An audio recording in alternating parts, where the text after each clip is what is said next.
계속해서 다윗의 피난과 또 그에 얽혀 있는 사건들을 살펴보고 있습니다. 다윗 당대의 가장 탁월한 전략가 또는 모사, 작전 참모진 이렇게 표현을 해도 되겠죠. 그가 바로 아히도벨이었습니다. 아히도벨이 처음부터 압살롬의 모사가 되어서 다윗을 대적하니까 굉장히 성공적으로 지금까지 오게 된 것이죠.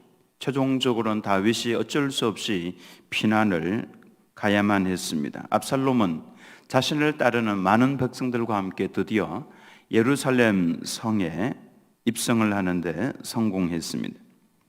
그리고는 이제 아히도벨이 그곳에서 전략 하나를 새롭게 하나 추가를 했습니다. 그것이 바로 다윗이 궁을 지키라고 남겨두었던 후궁 10명, 엄밀하게 말하면 다윗의 아내들이라고 할 수가 있죠.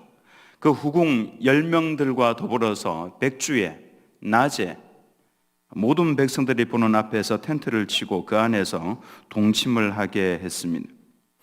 이렇게 함으로써 이 압살롬을 따르는 백성들의 마음이 전체가 다 하나가 될 수가 있었죠. 왜냐하면 혹시나 아버지 다윗과 압살롬이 하나가 되면, 만약에 화해를 하게 되면 압살롬을 따라서 다윗을 대적했던 장군들과 이 백성들은 다윗의 얼굴을 볼 수가 없죠. 그러니까 다윗과 압살롬이 확실하게 원수가 분명하다, 이제 루비콘강을 완전히 건너버리는 한 사건을 계획한 것이 바로 이것이었습니다. 그러니까 악한 자들의 입장에서는 아주 탁월한 전략이었다라고 할 수가 있습니다. 아히도벨도 반역하는 자리에 자신의 발을 들여놓은 이상 압살롬이 반드시 이겨야만 됩니다. 반드시 이겨야만 자기도 살 수 있기에 그가 최고 좋은 전략을 하나 내놓은 것이 바로 이것이었다라고 하는 것입니다. 물론 악한 것이지만은, 그리고는 이제 상식적으로 생각을 해보면은 지체할 이유가 전혀 없습니다. 그래서 도망을 가는 다윗 왕에게 시간을 주지 않기 위해서, 만약에 시간을 주면은 다윗 왕이 정비를 해서 공격을 해올 수 있죠. 그러니 최대한 빨리, 지금 정신이 없는 사이에 이 전쟁을 끝내는 것이 제일 좋습니다. 이걸 알고 있는 아히도벨이 정말 좋은 전략을 하나 짰습니다. 그것이 바로 1절에서 3절에 나오는데요. 아히도벨, 당대 최고의 전략가였던 아히도벨의 전략을 보면은 흠잡을 데가 하나도 없습니다. 1절에서 3절까지인데요. 한번 보겠습니다. 아히도벨이 또 압살롬에게 이르되 이제 내가 사람 12,000명을 택하게 하소서. 군사 12,000명, 많이도 필요 없고 딱 12,000명만 있으면 됩니다. 왜냐하면 다윗의 군사들의 숫자를 이미 파악을 다 했기 때문에 그런 것이죠. 12,000명을 택하게 하소서. 그리고 오늘 밤에 내가 일어나서 다윗의 뒤를 추적하여 그가 곤하고 힘이 빠졌을 때, 맞습니다. 지금 다윗은 피곤합니다. 맨발로 도망을 가고 있죠. 울면서 도망을 가고 있고 힘이 다 빠져 있는 상태죠. 그것도 아들이 반역을 일으켜서 아버지를 죽이려고 하는 이 상황, 기가 막힌 것 아닙니까? 다른 장군이라면 다윗이 힘을 내어서 싸울 수 있겠는데 이건 아들이기 때문에 아버지로서는 이 진퇴양난에 빠진 것 아닙니까? 힘이 빠졌을 때 기습하여 그를 무섭게 하면 그와 함께는 모든 백성이 도망하리니 내가 다윗 왕만 쳐 죽이고 모든 백성이 당신께 돌아오게 하리니, 모든 사람이 돌아오기는 왕이 찾는 이 사람에게, 이 다윗을 말하죠, 달렸습니다. 그리하면 모든 백성이 평안하리이다 하니 시간을 지체할 틈이 없습니다. 오늘 밤에 12,000명 군사를 주시면은 바로 추적을 해서 다윗을 기습하겠습니다. 그리고 다윗 왕만 쳐 죽이면은 이 전쟁 끝나는 겁니다. 그리고 모든 백성들은 다 죽이지 않고 살려서 돌아오게 했습니다.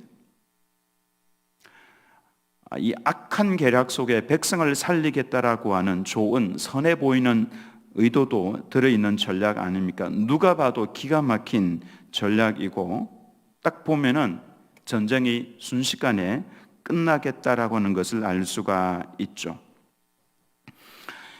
이 유비에게 제갈 공명이 있었던 것처럼 압살롬에게 아히도벨이 있었던 겁니다. 정말 좋은 전략이었습니다. 그래서 4절 말씀에 보면은 압살롬과 이스라엘 장로들이 다 그 말을 옳게 여기더라고 했죠. 만약에 이 전략대로만 나간다면은 세상의 관점으로 보면 그렇습니다. 백전백승하게 되어 있습니다. 전쟁은 쉽게 끝나버립니다.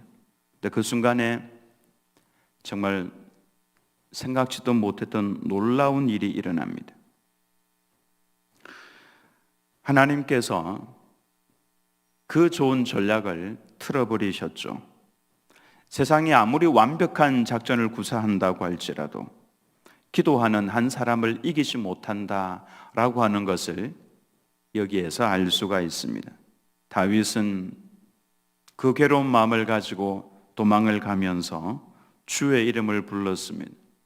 피난을 가면서도 하나님께서 나를 저주하게 하라고 하셨으면 내가 그 저주를 받아야 되지 않겠느냐라고 하면서 하나님의 주권을 인정을 합니다. 주께서 나를 저주하시면 제가 그 저주를 달게 받겠습니다. 내 죄악 때문이라면 내가 그 죄를 다 짊어지겠습니다. 다윗이 그런 고백을 했습니다. 그리고 자신을 저주하고 있는 시므이, 그 시므이가 하는 욕설을 다 들으면서도 가만히 두어라 그랬습니다.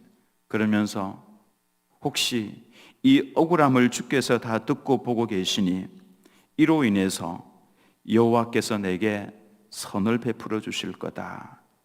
그는 계속해서 하나님의 이름을 부르고 있고 하나님과 연관지어서 자신을 정의를 내리고 있습니다.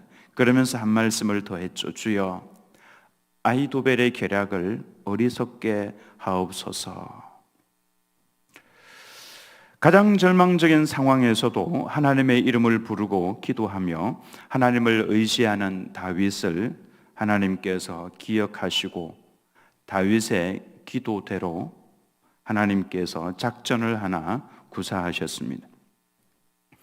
우리가 세상에 엄청나고 두려운 세력 앞에서도 절망하지 않아야 할 이유가 바로 여기에 있습니다. 끝났다고 생각이 들 때에도 우리는 포기하지 말아야 합니다. 하나님으로 하여금 일하게 하시는 성도, 우리는 기도하고 주님은 역사하시고, 한번 따라서 하겠습니다. 우리는 기도하고 주님은 역사하시고, 그런 성도가 되어야 된다라고 하는 것입니다. 당대 최고의 모사가 전략을 세웠으면 이제 지체하지 말고 실행하면 승리합니다. 그런데 다윗이 간절한 마음으로 주의 이름을 부르고 있으니까 하나님께서 작전을 구사하셨는데 압살롬이 갑자기 뭐라고 이야기를 했냐면 지금까지는 아히도벨의 전략만 듣고 그대로 실행을 해왔던 압살롬이었는데 이 결정적인 순간에 압살롬의 입에서 이런 말이 나옵니다. 5절 말씀에 보면은 압살롬이 이르되 아렉 사람 후세도 부르라. 우리가 이제 그의 말도 듣자 하니라. 아렉 사람 후세를 불러라. 이 다윗 왕의 친구 아닙니까? 후세가 충성스러워서 다윗을 따라가려고 피난 가려고 하니까 다윗이 그랬죠. 너는 성에 남아 있으라. 너는 성에 남아 있으라. 그래서 남았던 사람이 후세 아닙니까? 압살롬이 후세를 보면서 그랬죠. 너는 왜 너의 친구와 함께 가지 아니하였느냐? 그때 후세가 그럽니다. 왕이여 만세, 왕이여 만세. 그러니까 이 압살롬이 들을 때 얼마나 마음이 좋았겠습니까? 자신을 향하여 왕이라 공식적으로 불러주는 다윗 왕의 친구의 말, 얼마나 가슴이 뿌듯했겠습니까? 기분이 좋았겠습니까? 그러면서 하는 말이 내가 이제 다윗 왕을 섬겼지만은 그의 아들을 섬기는 것이 당연한 것 아닙니까? 라고 하면서 압살롬이 왕이 되는 것이 합법적이다, 합당한 것이다 라고 하는 것을 이야기해 주므로 압살롬의 마음이 굉장히 좋아졌다, 기뻤다라고 하는 것을 알 수가 있죠. 그러니까 아렉 사람 후세도 불러라, 그의 말도 내가 들어보겠다라고 했던 것입니다. 이것이 바로 하나님의 은혜였습니다. 하나님의 작전입니다. 후세가 아히도벨이 낸 오늘 저녁에 12,000명을 이끌고 가서 다윗 왕만 죽이려고 하겠다라는 그 전략을 딱 듣고 보니까 큰일 났거든요. 이대로 하면 다윗 왕은 끝나는 겁니다. 그래서 그도 전략 하나를 이야기를 합니다. 어떻게 그가 전략을 세워왔는지. 근데 후세의 전략을 들어보면요, 절대로 해서는 안 되는 전략입니다. 상식적으로 안 되는 전략을 가지고 왔습니다마는 이 압살롬의 마음에 호소하는, 압살롬의 그 교만한 마음을 더 부추겨주는 그런 전략을 가지고 왔던 거죠. 사람의 마음을 혹하게 만들어버리는 전략이었습니다. 무엇에 호소하는 전략이었냐 하면은 11절에서 13절 말씀을 보시면은 여러분 마음속에 무엇인가가 하나 그려지는 것이 있을 겁니다. 나는 이렇게 계략을 세웠나이다. 온 이스라엘을 단부터 브엘세바까지 바닷가에 많은 모래같이 당신께로 모으고 친히 전장에 나가시고 우리가 그 만날 만한 곳에서 그를 기습하기를 이슬이 땅에 내림같이 우리가 그의 위에 덮여 그와 그 함께 있는 모든 사람을 하나도 남겨두지 아니할 것이요 또 만일 그가 어느 성에 들었으면 온 이스라엘의 밧줄을 가져다가 그 성을 강으로 끌어들여서 그곳에 작은 돌 하나도 보이지 아니하게 할 것이니이다 하매. 이 말씀을요 읽으면은 마음속에 자연스럽게 그림이 그려지게 되어 있습니다. 온 이스라엘을 다네스부터 브엘세바까지 모으고 그랬죠. 제일 북쪽이 단입니다. 제일 남쪽이 브엘세바입니다. 그러니까 이것은 북쪽 끝에서부터 남쪽 끝까지 있는 우리 모든 백성을 다 모으고, 즉 한라에서 백두까지 있는 대한민국 사람 다 모아서, 이 표현 자체가 압살롬의 어깨를 으쓱하게 만드는 표현입니다. 그리고 바닷가에 많은 모래, 이슬이 땅에 내림같이, 그리고 온 이스라엘의 밧줄을 가져다가 그 성을 강으로 끌어들여서, 이 후세가 사용한 방법이 바로 이미지 방법입니다. 이미지, 그림을 그릴 수 있는 표현을 사용했다라고 하는 것이죠.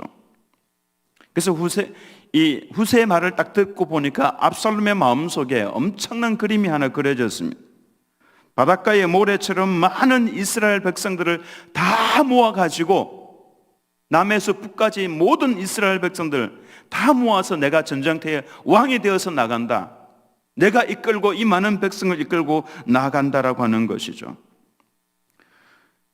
그리고 이슬이 땅에 내리는 것처럼, 이슬은 땅에 내리면 완벽하게 모든 것을 다 덮어버립니다. 그처럼 완벽하게 그들을 다 덮쳐서 한 사람도 남기지 말고 다 죽이고, 이 아히도벨의 계략과 다른 점입니다. 아히도벨은 백성들을 다 살리자고 그랬죠. 좋은 작전입니다. 그런데 한 사람도 백성을 다 남기지 말고 다윗을 따르는 사람 다 죽이자라고 이 사람이, 후세가 계략을 그렇게 쓴 겁니다. 생각을 해보니까 압살롬 마음속에, 야, 내가 이 나라의 엄청난 왕인데, 그렇지, 다윗을 따르는 저 사람들을 다 죽여야지, 그 마음이 마음속에서 솟아올라오는 겁니다. 그리고 만약 어느 성에 이들이 들어갔다면은 온 이스라엘의 밧줄을 가져다가 그 성을 칭칭 동여 메어가지고 강으로 끌어들여서 몰살을 시켜버리면 됩니다. 이게 그의 계략이었습니다. 이것은 곧 압살롬의 엄청난 강력함을 보여주자라고 하는 것이죠. 여러분 어떻게 생각합니까? 이 후세의 말을 듣고 있으면은 압살롬은 이미 전쟁에서 승리한 것이나 마찬가지입니다. 압살롬의 어깨가 으쓱할 정도로 올라가고 자부심이 생기는 말이죠. 그러나 전쟁터에서 이런 작전 쓰면 안 됩니다. 이게 힘든 겁니다. 상대방보다 병력이 압도적으로 많을 때 가능한 것이지 지금은 그건 아니지 않습니까? 근데 이 말을 듣고 있던 압살롬과 온 이스라엘 사람들이 기가 확 살았습니다. 야, 이 마음이 교만하면은 교만한 말에 쉽게 반응을 하게 되어 있는 겁니다. 야, 이 전쟁 끝났구나 이미. 야, 이 후세의 이 계략이 아이도벨의 계략보다 훨씬 좋다. 이런 말이 나온 겁니다. 이럴 때 우리는 정말로 조심해야 합니다. 자꾸 나를 부추겨 세우는 사람, 교만하도록 마음을 자꾸만 올려주는 사람, 친구 아닙니다. 그 사람은 원수라고 할 수가 있습니다. 주변에, 여러분 주변에 이와 같이 아첨하는 사람이 있으면 조심하십시오. 이렇게 이야기를 했더니 아이도벨의 전략보다도 훨씬 좋다. 근데 그게 바로 망하는 길입니다. 14절 말씀에 압살롬과 온 이스라엘 사람들이 이르되 아렉 사람 후세의 계략은 아이도벨의 계략보다 낫다 하니, 이는 그 뒷말씀이 중요하죠. 여호와께서 압살롬에게 화를 내리려 하사 아이도벨의 좋은 계략을 물리치라고 명령하셨습니다. 하나님께서 하나님의 사자에게 명령을 내리신 겁니다. 아이도벨의 계략이 너무 좋으니까 그렇게 하면 큰일 난다. 그러니 그 계략을 없애버리고 후세의 계략을 채택하도록 그렇게 만들어버린 겁니다. 이 모든 것들이 전부 다 다윗의 기도를 들으신 하나님의 뜻입니다. 하나님께서 일하시는 것이죠. 아이도벨의 좋은 계략을 물리치고 눈에 보이지 않는 역사의 배후에서 일해 나가시는 하나님께서 계시는 것을 우리가 봅니다. 그 하나님을 나의 편으로 모시고 사는 성도는 얼마나 든든하겠습니까? 그 하나님을 나의 편으로 내 쪽에서 일하실 수 있도록 하는 방법이 바로 주의 이름을 부르는 것 아닙니까? 기도하는 것 아닙니까? 다윗이랑 우리랑 성정이 같은 사람입니다. 차이점이 있다면 다윗은 어떤 상황에서도 하나님을 붙들 수 있도록 평소에 하나님과 더불어서 친근한 관계를 가졌던 사람이다라고 하는 것입니다. 하나님을 온전히 신뢰하는 성도였습니다. 하나님의 손에 자신의 목숨을 올려놓은 사람입니다. 차라리 제가 주님의 손에 죽겠습니다 라고 말을 하는 성도였습니다. 이와 같은 성도가 무엇이 두렵겠습니까? 어떤 상황에서도 하나님을 온전히 의지할 수 있는 것이죠. 그래서 우리가 평소에 하나님 앞에 납작하게 엎드리시기 바랍니다. 속에 있는 말씀들을 하나님께 전부 다 아뢰이시기 바랍니다. 내 속에 있는 것을 하나님께 아뢰일 때에 하나님과 나는 아주 친근한 관계가 됩니다. 그리고 하나님께서도 하나님의 마음속에 있는 것들을 알려주십니다. 정말 힘이 들고 어려운 것도 하나님께 아뢰이고 보이지 않는 주님을 보는 것처럼 하여서 살아가는 성도, 우리는 이와 같이 다윗처럼 기도하면서 하나님께서 일하시도록 만들어드리는 그런 하나님의 사람 되시기를 예수님의 이름으로 축원합니다.